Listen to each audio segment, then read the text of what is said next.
In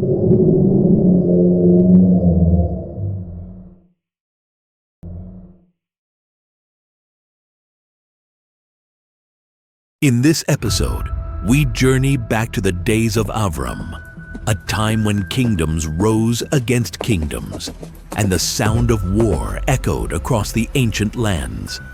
4 powerful eastern kings swept through the region with overwhelming force, striking fear into many. This is the account of the great battles that led to the capture of Lot, and the courage of one man, Avram, who would not stand by while injustice prevailed.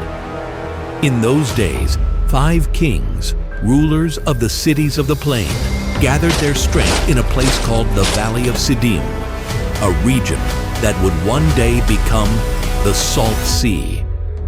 For 12 long years, these kings had bowed to the power of Chedorlaomer, king of Elam.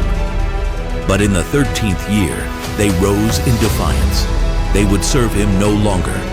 Then came the 14th year, and with it, the wrath of Chedorlaomer. He did not march alone.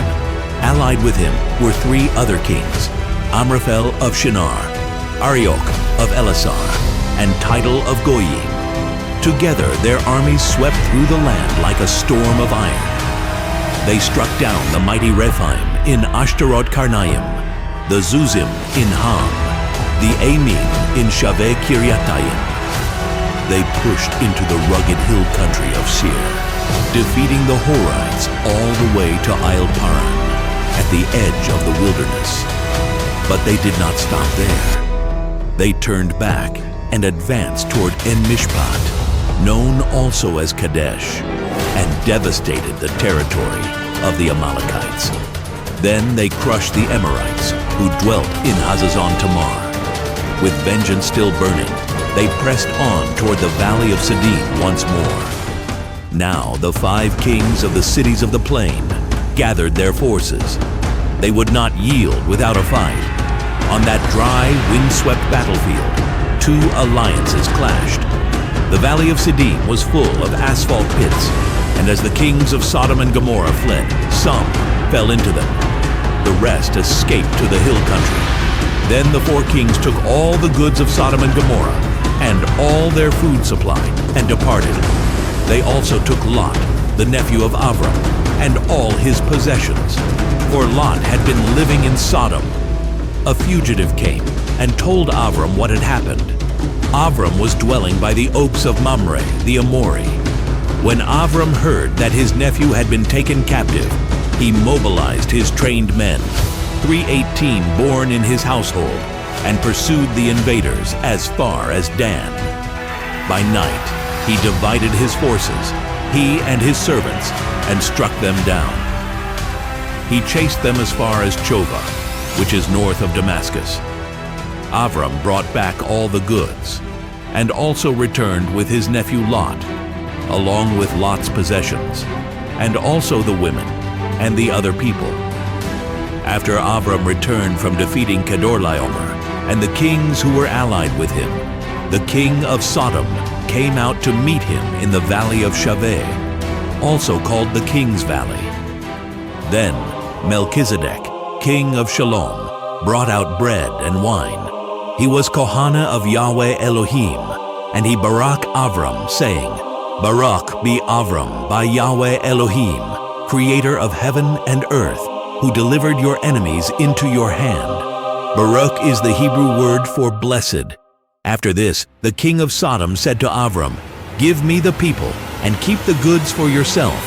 But Avram answered, With raised hand I have sworn an oath to Yahweh Elohim, Most High, creator of heaven and earth.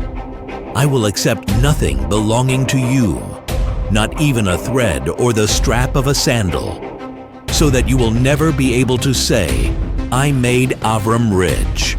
He asked only that his allies receive their share.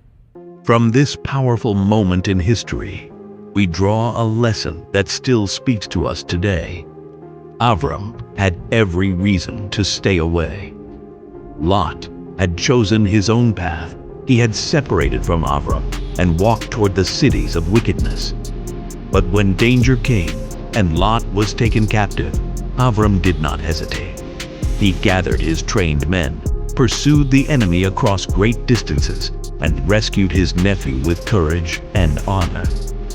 This story teaches us about loyalty, not just to family, but to righteousness.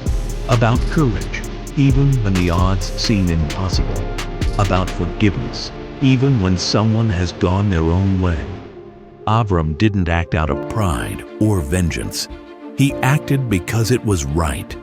Sometimes Yahweh places us in the path of others, not to judge their failures, but to be a hand of rescue, to stand in the gap, to fight for those who cannot fight for themselves.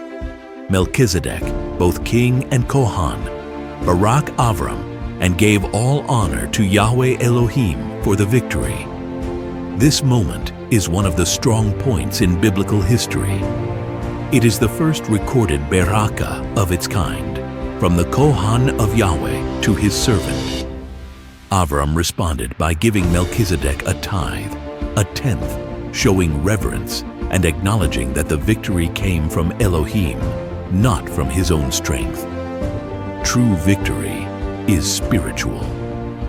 Even in the aftermath of war, Avram paused to worship and honor Yahweh, showing us the importance of humility and spiritual awareness in our successes. And just as Avram rose with strength and faith, may we too rise, not only for our own sake, but to lift others up in their moment of need. But what will come next in Avram's story? Stay tuned for the next chapter as we explore more stories from the Bible and uncover the most iconic tales of all time.